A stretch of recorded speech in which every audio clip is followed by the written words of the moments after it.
भूतिया जंगल। अगर कोई सुंदर सा गांव था जिसकी लोग बहुत चर्चा करते थे, वो केवल बलापुर का गांव था।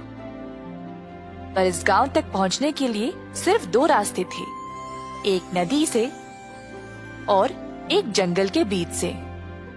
बलापुर के गांव में बाहर से ज्यादा व्यापार नहीं होता था, तो रजोल नामक एक आदमी गांव में बहुत सारी चीजें लाता था बेचने के लिए दुगने दाम पर।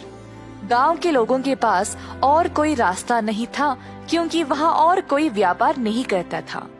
कोई ये नहीं सोचता था कि यह कहाँ से चीजें लाता था, और सब अनदेखा करके उसी से खरीद लेते थे। कई दिन बीत गए और रजोल का भतीजा पर्वत उसके साथ काम करने बलापुर की ओर जा रहा था। रास्ते में तेज आंधी और तूफान की वजह से उसकी सवारी कई घंटों तक फंसी पड़ी थी। बीच रास्ते में एक अनजान आदमी उनकी ओर आया। आप इस समय इस रास्ते से क्यों जा रहे हो? यहाँ भूत और प्रेत आत्माएं होती है। इस रास्ते से जाने की कोई हिम्मत नहीं करता। इसी वक्त पीछे मुड़ जाओ और वापस चले जाओ। अनजान आदमी ऐसा बोलकर पर पर्वत ने उसकी बातों पर ध्यान नहीं दिया। वह घने जंगल के रास्ते से ही चलता रहा। उसको अंधेरी रात में अजीब अजीब आवाजें भी सुनाई दी, पर पर्वत बिना डरे बलापुर की ओर चलता रहा।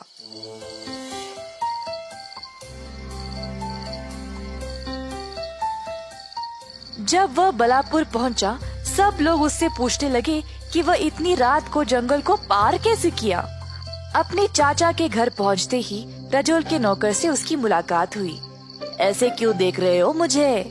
आप सच में जंगल के रास्ते से आए हो क्या? क्या आपको पता नहीं वो खतरनाक रास्ता है, वहाँ भूत है। हाँ, मैं उसी रास्ते से आया। अब क्या होगा? कई सालों से लोगों का ये मानना है कि उस जंगल में कोई डरावनी चीज है, इसीलिए रात के समय उस रास्ते से कोई नहीं जाता। कई लोग जिन्होंने अकेले यात्रा की है, वे आज तक लापता है। इसीलिए सब लोग तुमको देखकर हैरान रह गए। खैर, आपके चाचा बहुत थक गए हैं। आपसे सुबह मिलेंगे। शुभ रात्रि। पर्वत नौकर की बात सोचते हुए सोने चला गया। उसने अगली रात को जंगल में जाने का निर्णय लिया, ये देखने के लिए कि असल में वहाँ है क्या। अगली सुबह पर्वत अपने चाचा से मिला। उन्होंने उसका अच्छे से स्वागत किया और पूछा कि वह इतनी रात को जंगल के रास्ते से आया क्यों। रजोल ने बोला कि वह कभी भी ऐसा ना करे। पर्वत अब और उत्सुक हो गया रात को जंगल में जाने के लिए। हुई रात और पर्वत गया जंगल में, जहाँ पर उसको फिर से डरावनी और अजीब आवाजें सुनाई दे रही थी।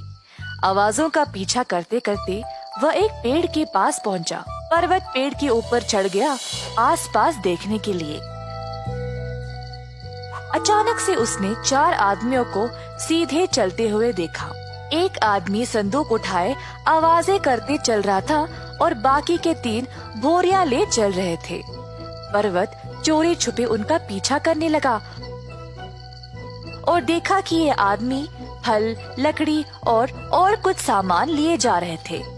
पर्वत सोचने लगा कि यह आदमी जानबूझकर ऐसी आवाजें क्यों निकाल रहा था, और उनका पीछा करना जारी रखा।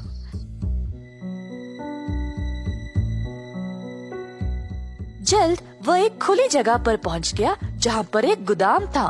आदमियों ने सारा सामान इधर उतार दिया, पर उधर केवल 4 नहीं, बहुत सारे लोग काम कर रहे थे। अचानक से उसने अपने ही चाचा रजोल को देखा। रजोल आदमियों को आदेश दे रहा था और सारे काम को संभाल रहा था। रजोल के निकलने के बाद पर्वत ने धीरे से एक आदमी को अपने पास खींचा और चुप रहने को बोला। उस आदमी से पूछताछ करने पर पर्वत को पता चला कि जो आदमी लापता हुए वे सब यही थे। रजोल ने इन आदमियों को लापता किया और अपने फायदे के लिए उनसे काम करवा रहा था। उनको धमकी देकर जंगल में ही रख रहा था, और गांव में उसने सबको बोला है कि इस जंगल में भूत और प्रेत आत्माएं हैं, ताकि इस गांव में और कोई न आए उसका कारोबार खराब करने। उस कारीगर की मदद से पर्वत ने सबको इकट्ठा किया और उनको बलापुर वापस ले गया। फिर सबके सामने उसने साबित किया कि उसका चाचा धोखेबाज है।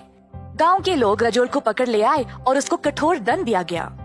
पर्वत ने लोगों को समझाया कि गांव के लिए जरूरत की चीजें जंगल में ही मिल जाएंगे और अब गांव खुशहाल रहेगा। पर्वत ने अब इस कारोबार की जिम्मेदारी ले ली और उसको ईमानदारी से चलाने लगा।